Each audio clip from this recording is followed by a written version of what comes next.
Hey Bruvians, before we get into the video, I just want to address the video. It doesn't look very good. The only thing I had was my old handy cam or a camcorder. We're going to address that hopefully over time and get these videos looking a little bit better for you, as well as with the audio.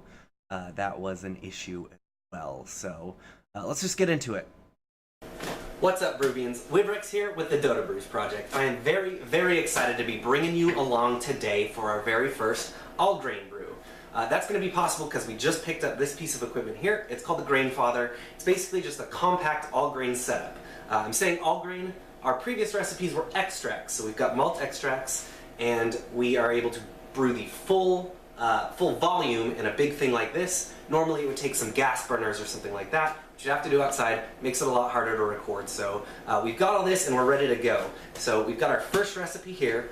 It is going to be the Cow Milk Stout. It's actually the first beer that I've ever designed, and I'm really excited to just get into this.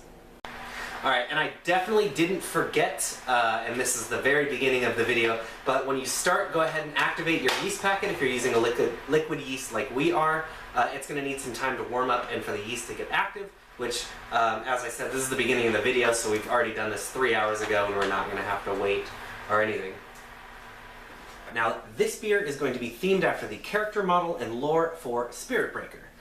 We chose a milk stout to pay homage to his bovine heritage, and that's sort of the first way that we're able to really incorporate the character. Now, a milk stout gets its name from the lactose sugars, that's a milk sugar, present in the beer.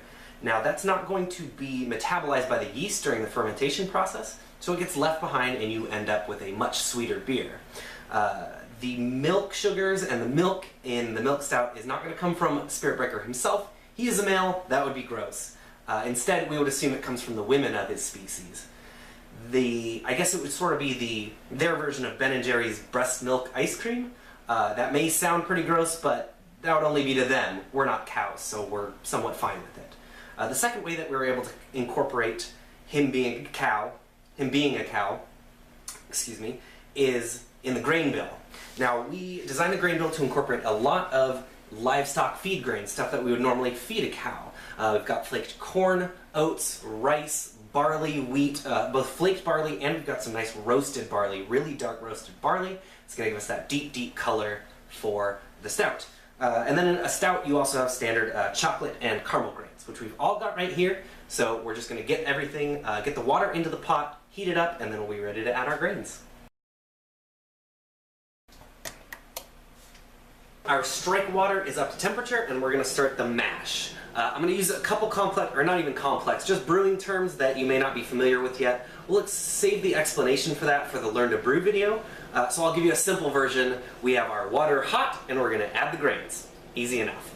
Now we're going to be mashing at 152 degrees. That's on the higher end of your mash. And what that is going to do, what that accomplishes for this beer, is it will turn our carbs, or our grains, into sugars. On the higher end, it will activate an enzyme that gives us longer chains of sugars. It is more complex and harder to ferment, so we'll have a lower alcohol content, but that gives us a more robust body, or a harder body, and a better mouthfeel, which is typical for a stout. So we're going to just chuck our grains in and let it go for about 20 minutes.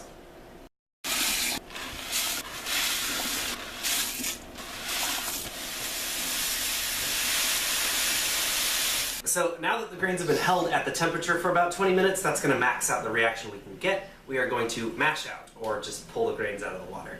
Once we do that, we'll use our sparge water, other hot water, and we're going to rinse the grains out, and that will top off our pot to our final volume, and then we'll just get it to a boil, let it rip for about 60 minutes.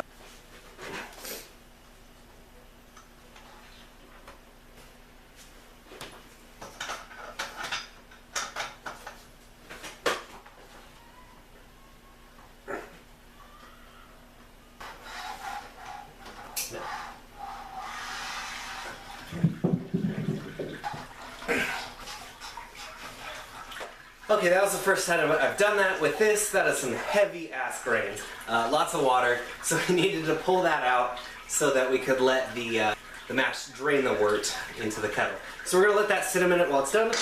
Then we're just going to rinse it with our hot water, and then we can start the boil. Alright, we are just about at our boil temperature, so we are going to add the rest of the ingredients. So I've got my lactose sugar here. It's about 1 pound of.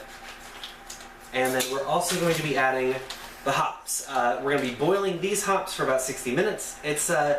We didn't take much consideration for either the yeast or the hops because for a milk stout like this, you're just going to have pretty standard stuff. You have no real hop profile, so you don't have to worry about what kind of flavors they're going to have and stuff like that. Same with the yeast, it's just going to be an ale yeast or stout yeast, and that'll get us going. So we're going to boil these ones for 60 minutes. We'll add a little more towards the end, but we'll go over that when we do that. So let's go. The boil is done. Now we're just bringing it down to temperature with our chiller. You may or may not have one of these. You can do an ice bath or just let it sit for a while. The sooner you get it back down to temperature, the better, and it will take a while to get down. So we're at about 100 degrees Fahrenheit right now. We want to get it down a little bit more, but when we do, we'll start transferring it into our fermenter. And then once we have it transferred in the fermenter, we can drop our yeast in. At that point, the hard part is pretty much done. Throw an airlock on it. We'll put it over in somewhere dark. This style of beer wants to ferment at around 68 to 72 degrees. Luckily, here in the winter, that is exactly the temperature in our house. So I'll just stick it in the closet. We will come back after 2 weeks, transfer this to another vessel to let it sort of mellow out and develop some more flavors. And then at that point, we're ready to go to bottling. And I'll talk about bottling in just a little bit, but we are going to start the transfer of this into the fermenter. The next day, I'm here at my desk so we can get talk about it a little bit, talk about the brewing. There are a couple things that I forgot to mention that I want to talk to you about here in a moment, but the reason that I'm recording this the next day is it was the first time using that piece of equipment. I made so many messes, so the cleanup time was a lot longer than I expected, and we had to go ahead and reset for the next day. So the beer is out, it's in the fermentation chamber right now, and as I said, it's going to be sitting there for about 2 weeks. Primary fermentation has already started, it's looking really good.